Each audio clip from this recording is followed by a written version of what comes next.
जब संपूर्ण वैभव होते हुए भी प्रभु श्री राम का मन व्याकुल था, तब गुरु वशिष्ठ के ज्ञान ने उन्हें विषाद से बाहर निकाला।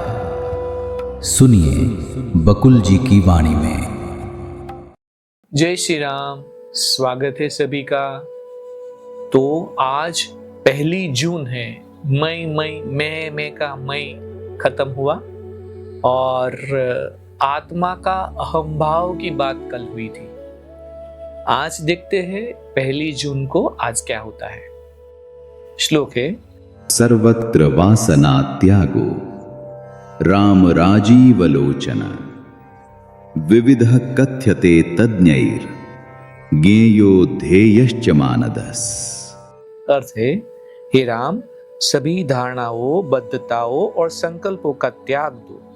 तरह का कह जाता है, एक ज्ञान आधारित या प्रत्यक्ष बोधजन्य और दूसरा संकल्प आधारित। ऐसी 2 बात है।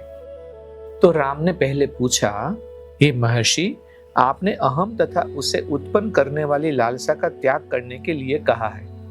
यदि मैं अहम भाव को छोड़ देता हूं, तब मुझे यह शरीर भी छोड़ना होगा और वह सब कुछ भी छोड़ना होगा जो अहम भाव पर आधारित है।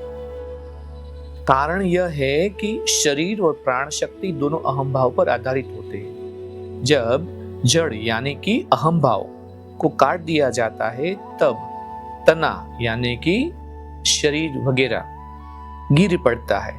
यह मेरे लिए कैसे संभव है कि अहम भाव को छोड़ दूं और जीता भी रहूं? तो वशिष्ठ ने श्लोक के रूप में उत्तर दिया, हे राम, सभी धारणाओं, बद्धताओं और संकल्पों को त्याग दो। 2 तरह का कहा जाता है, एक ज्ञान आधारित या प्रत्यक्ष बोधजन्य और दूसरा है संकल्प आधारित। एक ज्ञान आधारित, दूसरा है संकल्प आधारित।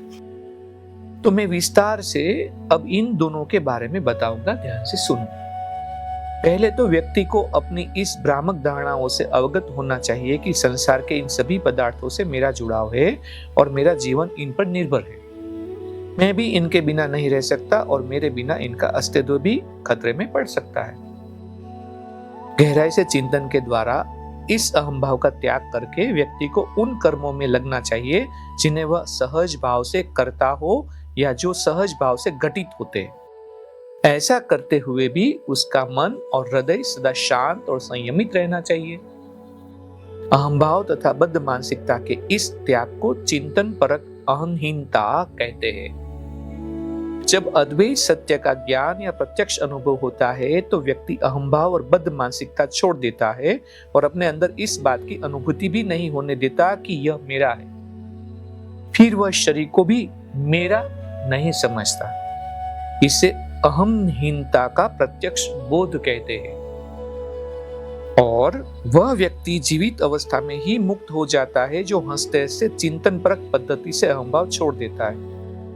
जो प्रत्यक्ष अनुभव के द्वारा अहंभाव छोड़कर संभाव में स्थित हो जाता है, वह भी मुक्त होता है। जनक तथा अन्य वैसे ही लोग चिंतन परक पद्धति अपनाते हैं।